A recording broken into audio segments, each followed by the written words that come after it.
Welcome, guys, to the Produce Common Sense podcast. Paul Manfre is with me today. When you hear him speak, though, he's from Texas. His accent is going to mess you up. It's not the right accent for Texas. I'm just going to give you that warning right now. He can explain why when it's his turn to talk here in just a second. Wokeness. How can wokeness improve produce? That's what we want to talk about today. We live in an interesting time when the consumer has incredible power, the ability to affect change at retail. They can affect change online. They can affect change politically. And there's a lot of things, I think Paul will agree, that are broken in produce. Would you agree with me? I definitely agree with you. See, I told you his accent's wrong. So why don't you tell us why your accent's wrong for a Texan, and then introduce yourself in the process. Well, I live in Texas now, but I grew up in Brooklyn, New York, and it's obvious to you that that's where my accent is from. I lived in the Northeast most of my life, New York, New Jersey, and moved to Texas 5 years ago, and been in produce for most of that since 1976. So I have almost 50 years, 45 plus years in the produce business. Okay, and you're online, so you're on Instagram, you're on LinkedIn. So where can I'm people on find you? LinkedIn. What's your handle? Red Pepper King or Paul Manfre at LinkedIn. That's where I do most of, or Red Pepper King on Instagram. I'm not as famous as you are on Instagram. Yeah. Now my head's really big. What's cool about Paul's content, and hopefully those of you that aren't specifically in the produce industry, right? The Produce Common Sense podcast is about the common sense behind where our food comes from, and the effort that we make to tell a story about that process. Because as a consumer, if you eat vegetables, if you eat food, I think it's important that you understand the common sense practices that we use and why we do them. There's so many things that we do for a specific reason. In fact, I'm gonna as an aside, talk about something that we were talking about right before we started the show, and we were talking about regenerative practices, because this is just a good example to kind of give you a taste of what we're up against as farmers and producers and people in the produce industry, in complying with what you, the consumer, want. And we were talking about regenerative, and one of the practices that is common in regenerative agriculture, and one of the things that's requested and that the consumers want, or the customers, is that we put cattle in our fields to eat the biomass that's left over after a harvest. So an example for us would be in a cornfield. We can do that. We can get cattle. We can actually get paid for putting cattle in our field after we harvest the corn. The cattle come in, they eat the corn stalks. It's a good food source for them. The cows are gonna poop in the field, and we're gonna get the fertilizer from the manure. But I can't pass a food safety audit to grow onions if I let cows in our field. What's amazing is this is how we grew produce prior to World War II. So everything that you consider organic today was done over 75 years ago. That's the way we grow produce. But now, because of all the regulations we have, you could argue for and against this may be a better practice, but it's definitely a viable solution if you want sustainable agriculture and high quality, nutrient dense produce for you and your family. Right. But if you go, if you go woke on this and you say, hey, I have to have regenerative, you have to realize that as a farmer, we're painted in a corner. And let's say we could get the certification. I'm going to go one step further on this.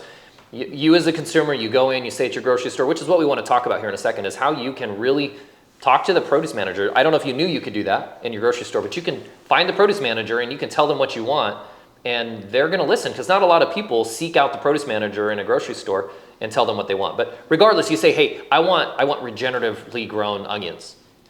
And they could possibly find them. But if I made the decision, maybe I could work around the certification, and I could get whoever our auditing agency is, the one that comes and checks what we do, I get them to come in and I get them to approve that process. The reality is I'm still at a high risk, maybe 100x or 200x more likely to have a food safety recall as a result of making that decision. So I get you what you want, and as a result of getting you what you want, we risk the entire family farm because we made that decision. And that's what a lot of people don't consider as well. There's so many additional factors in our decision-making process that are part of what we have to do on a daily basis. And so we do want to do what you, the consumer, want, but we can't always do what you, the consumer, want for that same reason. You know, the reason I asked Shay to do this, because I have a pretty good presence on LinkedIn inside the produce industry. My hope is that through our conversations, we could teach consumers what it actually takes to get your produce to your table, how you can affect change, how the supply chains affect you, and maybe if you bought produce the way we did 75 years ago with this natural ebbs and flows of highs and lows, meaning that sometimes, again, strawberries used to be only in the summertime, right?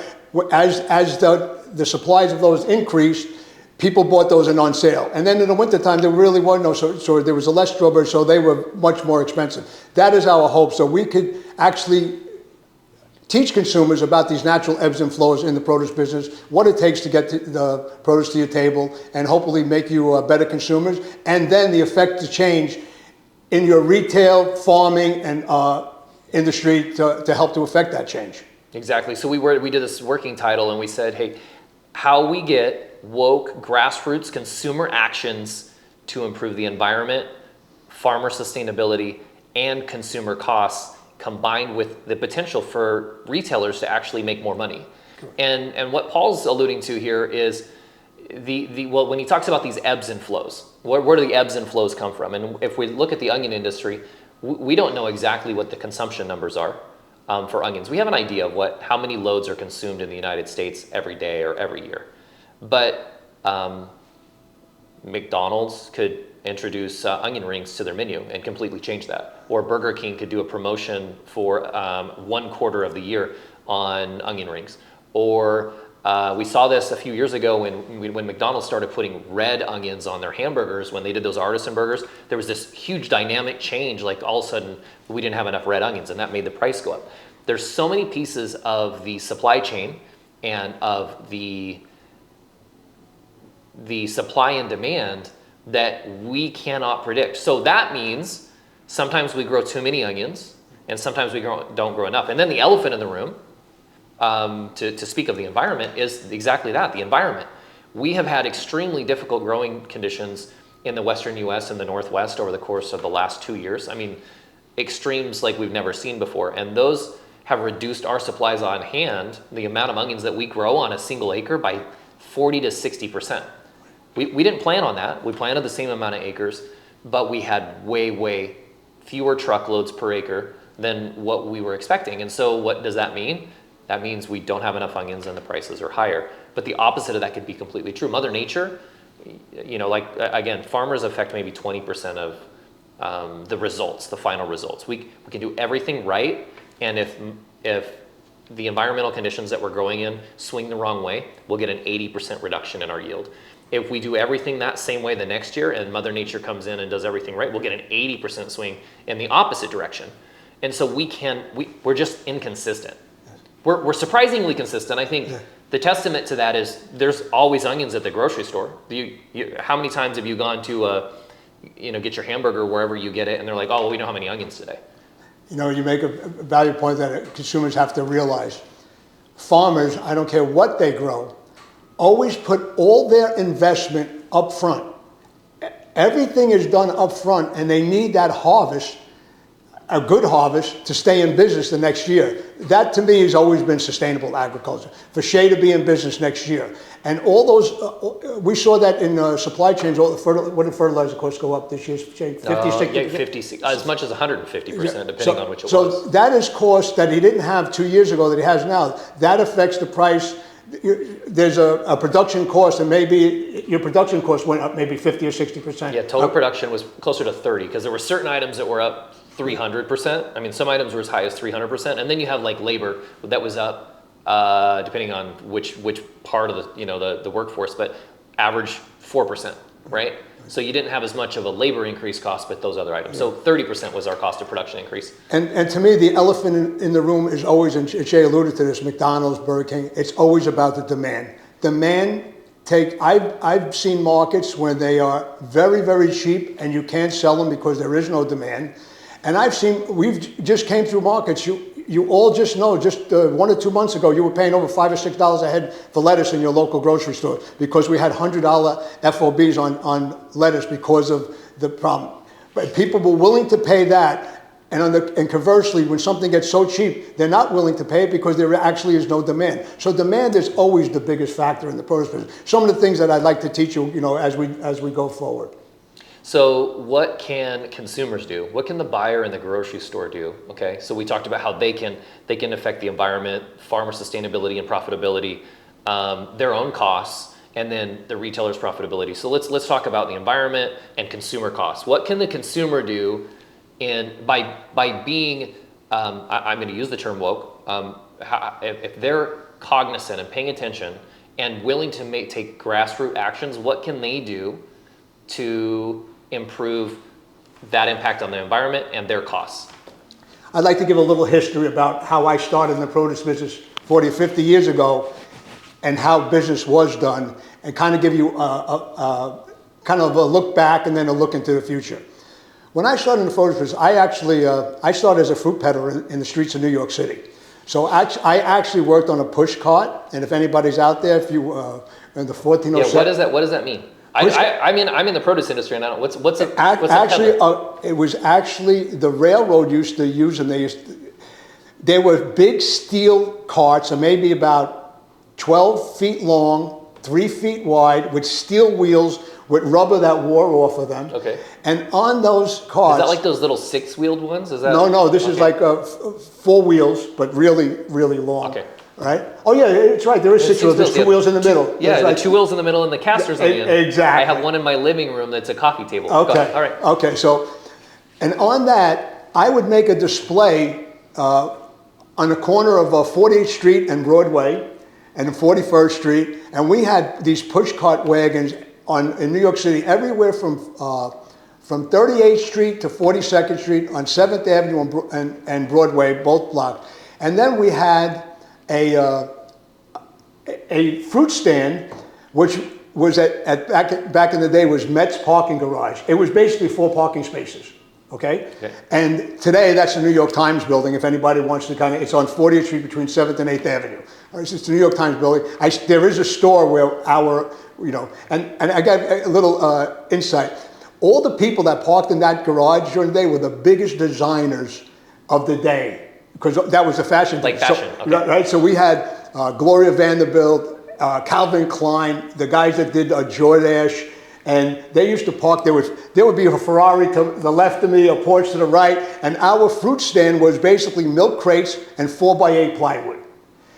The thing that made it successful is that the people going down 40th Street at nighttime were going to the Port Authority bus terminal to go to New Jersey. So to go home? To go home. To commute. Okay, so what year is this? Maybe you said that, but what year? This is 1976 to 1982. Okay. So, and back then people shopped differently. We would sell this, say, string beans 3 pounds for $1, strawberries 2 for $1. Even back then, cherries 2 for $1 in the summertime. But in its heyday, just that stand on 40th Street sold a 24-foot truck and an 18-foot truck full of produce in basically 4 hours. Wow. In 4 hours. And then the wagons did something, even the wagons would do a few $100s a day. Again, people would come out for lunchtime, buy an apple, but people would shop. And I could spend a whole podcast of different characters that I learned. I learned from guys that were peddlers in the 1940s and the 1930s that were making ridiculous amounts of money.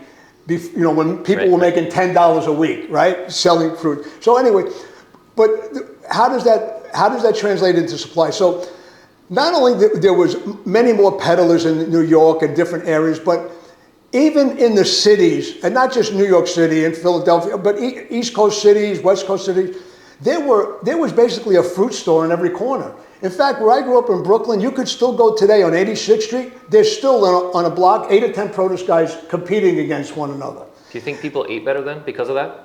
Well, they shop better. They shop better. Okay, and why is that important? Okay, back then, when something was in oversupply, all these, a guy like me, a fruit peddler, we all would buy that item cheap, right? And all the fruit stores, they would always say that we'd have the inside and the outside. The inside was for the fancy stuff. The outside was for the cheap stuff to get the people to shop, right? So we had all these people, as stuff got cheap, would clean that item up, right? And that would get out of this chain and maybe the price go back up, but then there'd be the next 4 or 5 or 6 items that get cheap. And this is how we kept the supply chain moving and keeping fresh. And we didn't have those deteriorating markets where I just spoke about, where you can't get $2 for an item. Why? Because nothing stayed stagnant for that amount of time. It was just a constant movement. And I believe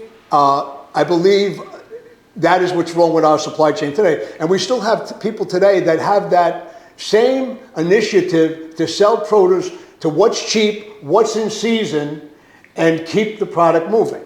Okay. Today, most large retail, and I could give specific examples, they get stuck on a price. So no matter what the item is, even if it went, I've seen of Italian squash markets go to, let's say, $3 FOB. Just for argument's sake, there's 25 pounds of squash in a box. Let's say it costs $3 to get it to the East Coast, so it's $6 it costs 25 pounds. I've seen that same box of squash never go below 99 cents a pound, or never even, to be honest, it's usually $1.49 to $1.99. And what does that do? That just stops the retail. And remember, big retail is our conduit to the consumer. Right. It's the conduit from the farm to consumer. So without that push to move the items that are oversupplied through the system, we get these stagnant markets, and it hurts the consumers. You're paying too much. Mm-hmm. It hurts the farmer. They're getting too little, and more importantly, maybe they have to dump it. And we've seen that happen. And I want to add, when we went through the pandemic, there was a shortage of everything except fresh produce. That is a testament to our farmers and our supply chain. No matter where you are, I want you to think back. I did a couple, on my LinkedIn post, I did a couple of things. We were in Florida, my wife needed nylons. There was no nylons in Target or any of these stores. But Target's produce section was packed full of stuff. There was not an item missing.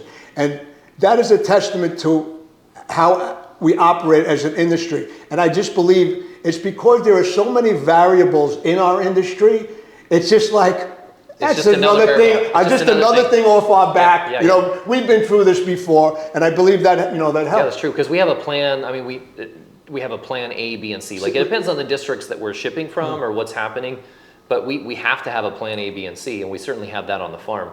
So you build in the resiliency that maybe others don't have to. That just-in-time mentality from an inventory standpoint. I mean, all of that has an impact. I think there's another important thing, though, and to go back to the retailer. You talk about these retailers that are willing to discount, right. Okay, and they sell based on putting something on sale, and they're motivated to in that aspect they help the farmer. But I think what's happened too is, and we don't think about this, when we think only about price as a consumer, what that does is it creates consolidation. I don't even know what the number is, but just look to use an example for the moment. There's growers arguing against the merger of Kroger and Albertsons right now, because if they merge, they will make up about 15.5% of the entire U.S. retail market share. And so those retailers, it's not a predatory approach. They're not pricing things higher necessarily to make more money, although that's their prerogative. That's what everyone's is in business. But it's hard when you're that big, you don't have anyone that's quick on their feet, that's thinking in a specific, even by state, right? You have some retailers that have national buying offices, so everything's bought from one central location. Then you have other retailers that have regional buying, and then you have other ones that even have store level buying, and the difference in how people react and how they buy is completely different. Because if I'm huge, there's just decisions that we make today even in our onion packing operation, that decisions that I make today about production and pricing that are completely different than they would have been 10 years ago. Because if a customer calls me and asks me for a load of jumbo whites today, and I'm not running whites today, I can't switch over and run for them regardless of the price. And I think this consolidation that's happening is affecting, in the short term, it's meant in some ways cheaper prices for the consumer, which is why those guys gain more and more and more market share. But at the same time, the opposite is beginning to happen, where you could buy, I think it's especially true in produce, because you're not going to oversupply nylons. You're not going to oversupply tires. You're not going to you just adjust. And it's not even true of all produce items. I mean, I think of like the wet veg guys, the vegetable guys, they're 60, maybe 90 days ahead is all. When we're talking about the onions, we're 9 months ahead. Like what we harvest in October, the onions you're going to eat for the next 9 months. So if we plant too many, that's going to impact the market for a long period of time. So I just wanted to qualify some of those factors that come into play. But I think the consolidation and the fewer quantity of retailers means that consumer prices probably in the long run, whether they're cheaper now or not, are going to be more.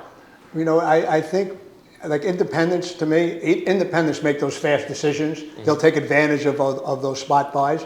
And I could argue, most large retailers still want to do ads 3 to 5 weeks out. Mm-hmm. I could argue, like, who reads the newspaper anymore, right? I mean, most of their ads are digital. Right, they have to be on the click when you go to buy online. Right. I mean, that's going to change things too. Yeah, so like... goes back to the storytelling. Right, we'll so they do have just doing, this is the way we always done things. I think it's time to change, maybe because of technology. You have different, again, just by that, there's no 3-week out ads anymore. Like most of your consumers are getting digital ads. Those digital ads are by the day. They're not 3 weeks out. So you could take advantage of those buys. I have many times I've told, shippers or growers have told me that I won't mention any big DC's names, but they'll tell me like, XYC independent with 20 stores is taking more Roma tomatoes than, a big DC with hundreds of stores. Yeah, I've seen it. I've experienced it firsthand. Right? Yeah, so, absolutely.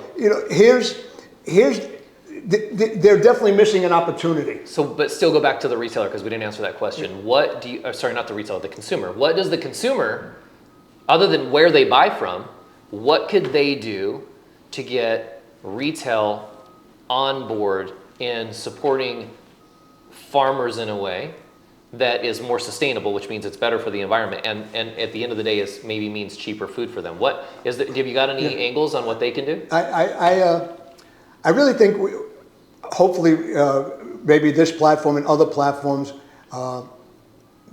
we could let the consumer know what's cheap. Like I'll give you an example. Red peppers, one of my email, is Red Pepper King. Red peppers are very, very cheap for next week. There is no reason that I guarantee in the independent produce aisle, you're going to see red peppers for 99 cents a pound. And I'll bet you in large retail that'll be twice that price. Okay? But here's an example. That's an item that's going to be cheap. It's oversupplied right now. Consumers should be looking for it, and then maybe this is how we make the change. Why are your red peppers $1.99 a pound when they're plentiful right now? So maybe if you ask the right questions, you get better answers. I've also worked with some technology companies trying to put some kind of base together where I could actually tell people what's going to be available. And I don't know if you know Produce Pete in New York. He does that every week in New York City. Right. You know what I mean? He'll tell you this is going to be available. This is the time of season. Maybe that's what we need. Some type of platform like that. Okay. I mean, I think that could be meaningful. I think the other thing for me, for the consumer, is, what is it that you want to see in the store? What do you want to understand? And one of the pieces that I feel like we're missing, especially with online shopping becoming so prolific, even for produce. Like my wife never goes in to buy her groceries anymore. Never. Right? 3 little kids. Like she avoids it like the plague. So whether it's Albertsons or Walmart or wherever she's at, she goes online and she picks out what she's going to buy. And it's such a phenomenal opportunity. And this is where I think the consumer can impact something. it's such a phenomenal opportunity for a farmer like myself who's creating content to try and get, when you click on that onion, would it be cool to know where that onion came from? Would it be cool to know the farmer that grew that onion? Would it be cool to know the growing practices that we have, the sustainability initiatives that we're working on? All of those things, you could click on that onion and you could go and learn about that farmer, but that hasn't happened yet. And I think both, and this is where I feel like it's more profitable for the retailer and for you, the consumer, because if you understand, there's two parts about this. If you as the consumer understand what we do as a family farm, what I do to try and do things the right way, what we do wrong, what we get right, then I think you're going to appreciate more where your food comes from. When prices are higher, I think there's an argument that you would be more willing to pay more at certain times if you understood the conditions and the circumstances. Exactly. Okay, and then therefore the retailer could charge more. But then on the opposite end, the retailer showing you our story means that you're more invested in buying onions from that DC or from that farmer because you know who we are and that it makes a difference to us. Onions don't just appear online or on the shelf. It means real specific efforts. And that's the part that I feel like is absolutely, it's mind-blowing to me how much that's missed in the market. Still today, there's so many people, I don't know if you saw that are you TikTok or not? No. TikTok, okay. So I posted a video the beginning of last week about 5-month-old onions. That's the title for the video. And all I was talking about is how we store onions, which is mind-blowing to a lot of people because they don't know that onions are harvested in September and October, and then they're stored and shipped out, on a measured basis throughout the season. 2 million views on that video. 2 million. I don't even know what buyers or consumers or people find interesting. So I create content and it goes out there. And the point is, there's obviously massive hunger, pun intended, with the consumer to understand more about farming and where their food comes from. And the separation between farmer, now we're 4 generations removed, I believe is the number, from the farm. People have been off the farm for 4 generations. If you go back, you have family. I bet you have family, an uncle, a cousin who is farming. I have an uncle that was in Guinness Book of World Records for the largest organic grown pumpkin, I think in the 1920s in New Jersey. Okay, right? So we're 4 generations removed from the farm. Our great-grandparents were likely on the farm. I mean, obviously I'm an exception being a farm kid. We never left the farm. But because that's the case, it's critical that we share where our food comes from. And that way we can ask for more money. The retailer can ask for more money. You can get an understanding of some of these decisions that we make, like this, the way that I started today with the regenerative or these practices of putting cows in the field. Like a lot of people want to have that happen. Well, I'd like for you to have it happen too, but I need you to understand why it's not happening. And then maybe you can call the certifying agencies, or you can write letters, or you can make an effort so that it opens the path for me. Because with what we've done with woke culture, negative and positive, right, is massive. The consumer has changed the dynamics significantly because they demand things to happen. I'm good with the demand for us doing many things, but I get really frustrated in a lot of circumstances because I feel like what's being demanded isn't really possible. And there's nothing more frustrating than being asked to do something that you know that you can't do. You're going to lead me down a rabbit hole. It's something I really believe in is people are starving for produce education. I've been at places where I had a psychiatrist, a rocket scientist, a doctor, and a lawyer at a party. And people want to know, how do you pick the best pineapple? From me. Right. They want to always talk to the produce guy. And I will argue. It affects everyone every single day, though. You don't ride in a rocket every day. Yeah. You don't go to surgery every day, right? Or at least hopefully you don't, right? Yeah. But you're eating food every day. And it's amazing how many great things we have to say about our industry. And not one of you has ever seen a produce commercial outside of avocados from Mexico on television. And that is one of the main things I would like to, Shay, I always speak about this in our industry. For example, if onions are $14.95 FOB, Let's make them $15 and a nickel a bag goes towards advertising. If we did that across the whole produce industry and got big retail involved and wholesalers involved and food service involved, we could do, avocados from Mexico, you're going to see in a few weeks, are going to be on the Super Bowl. Yeah, they're every year in the Super Bowl. That's one item that changed a country and changed an item in 10 years. Yeah. What could we do as an industry? And it's one of the things that we're not doing outside of from you. You see 2 million views about onions. You know what? There's a lot of great stories about collard kale and mustard, about strawberries, about apples, about grapes. There's so many stories that we need to teach consumers. And once you do get involved, I think you'll get excited as we are about the produce business. So I think the thing that they have to do, the consumer can do, is when you're online the next time and you're looking for your fruits and vegetables, there's a place up top where you can make a request or make a comment, right? That's where that's a grassroots effort. You can start there and say, hey, I want to know who this grower is. I want to know who the onion grower is. I want to know who the broccoli grower is. I want to know about these things, because I have gone to and had this conversation with several retailers. So there's two pieces to this. Like, retail could support us, and then our own industry, frankly, has done, the organizations that represent or associations that represent our industry have done, as far as educating the consumer, have done a terrible job. Yes. A terrible job. So start there. If I can make a request for those of you listening today that that you can take the time to make the comment and make the request. I would like to know where my onions come from.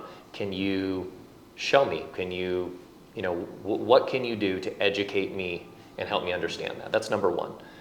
And then number two, within the industry, it's the same thing. I think we as those of us within produce have been traditionally too passive in how the promotion dollars are spent, and somehow we're missing that, right? I understand it'd be interesting to hear your point of view on this.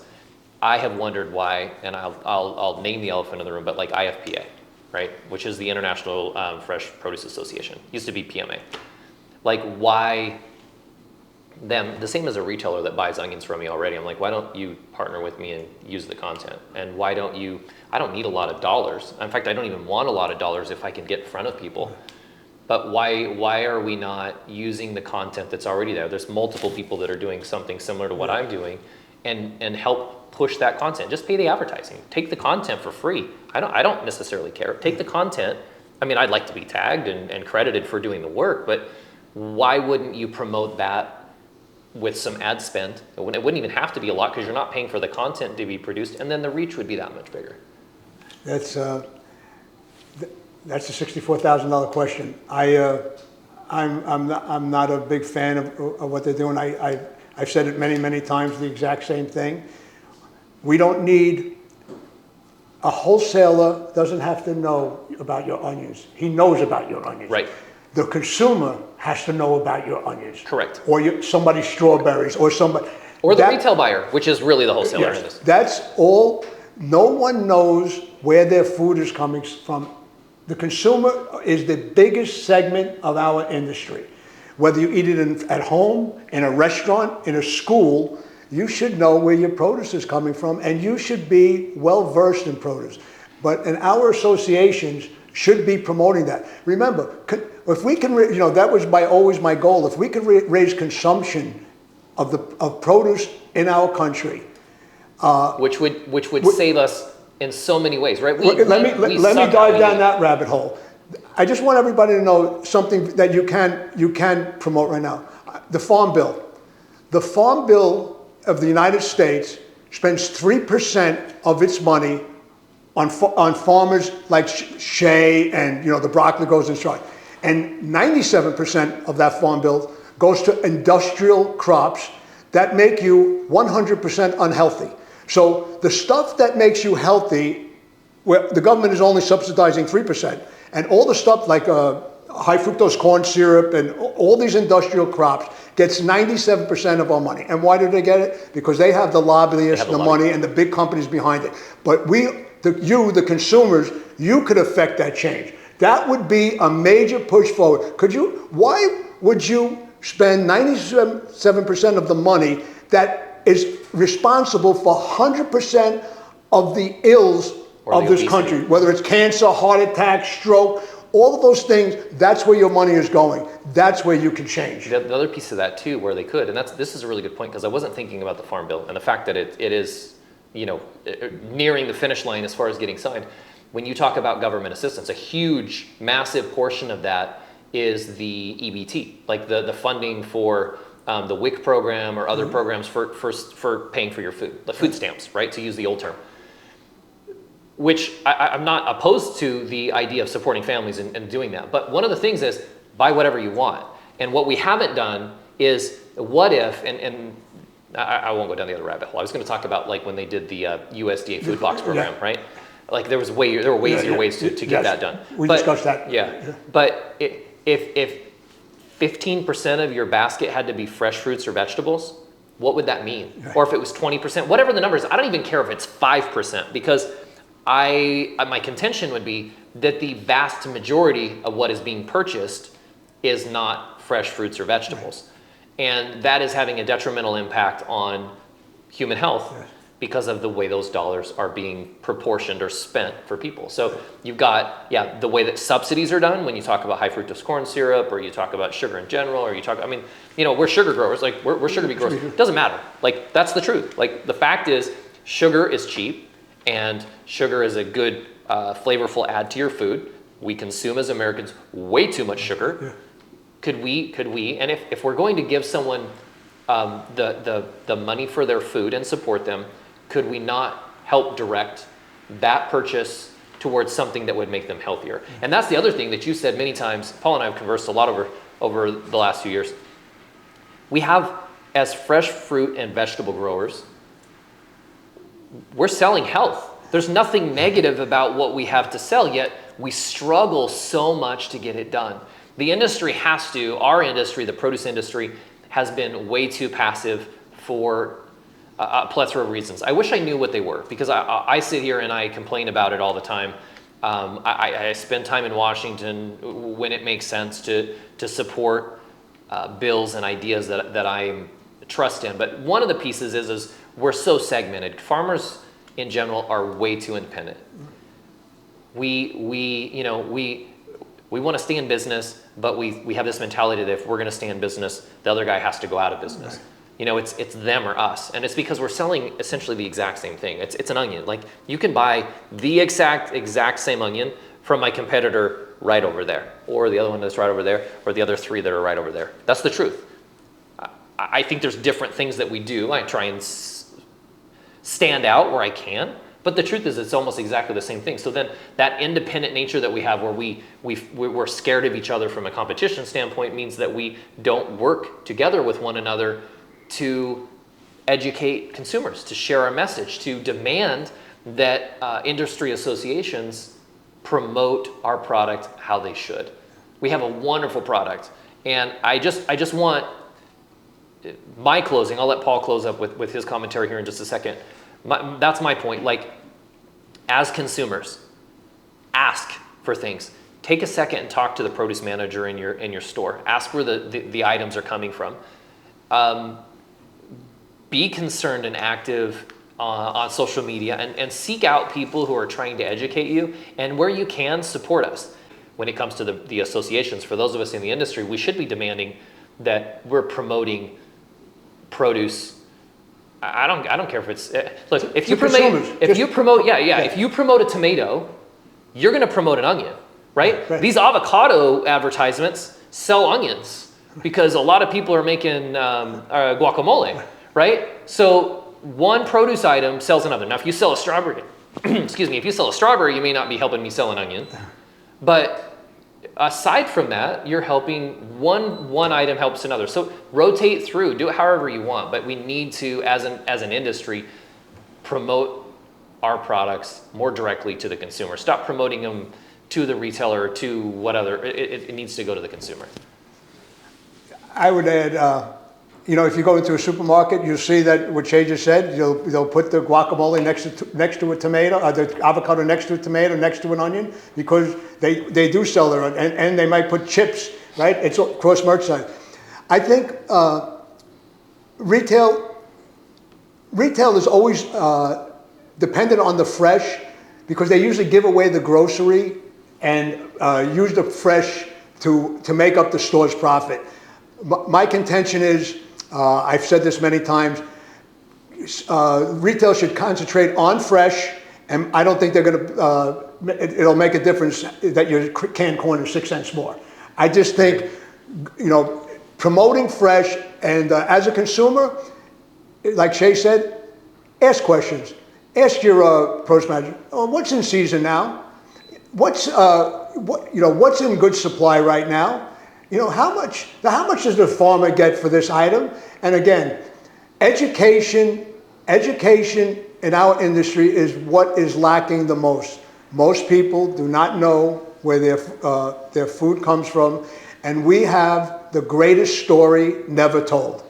As an industry, we have the greatest story never told. We're a cure for diseases. We are beneficial for health. We are beneficial for longevity. We have everything going for us. And I might add, with where's those onions grown and who is the onion grower? How about all the benefits of an onion? Absolutely. Right? All the benefits of an onion. How about the recipes for the onion? You know what I mean? 15 recipes. There are so many ways to promote produce. It's mind-boggling that no one is coming to. I might add, maybe even large retail a company like Walmart. Could you imagine? Walmart sells probably more produce than anyone else. Could you imagine if they started promoting produce the way they promote all their other items? In closing, I'm going to steal from another podcast, which I highly recommend, by the way, Barn Talk. Those guys over there say pay the fee.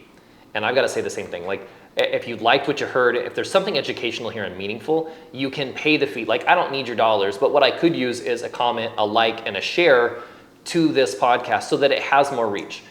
This takes time, this takes money, this takes effort. Paul flew all the way out from Texas to be here. People are making an effort to impact you, the consumer, and those of us in the industry, and we need to support one another so that we can recognize what works, we can recognize what doesn't work, we can hear what you like and what you don't. So comment, questions, all of those things are valuable, and we can use them, and we appreciate them. So thanks for coming along. Thank you, Paul, for traveling out here and taking the time. He and I spoke at which show were we at? PMA. So we were in Orlando, and SCPC too, right? Yeah, multiple times.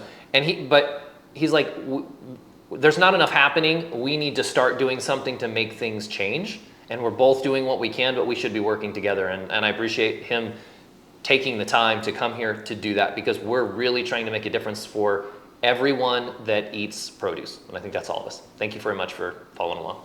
Thank you.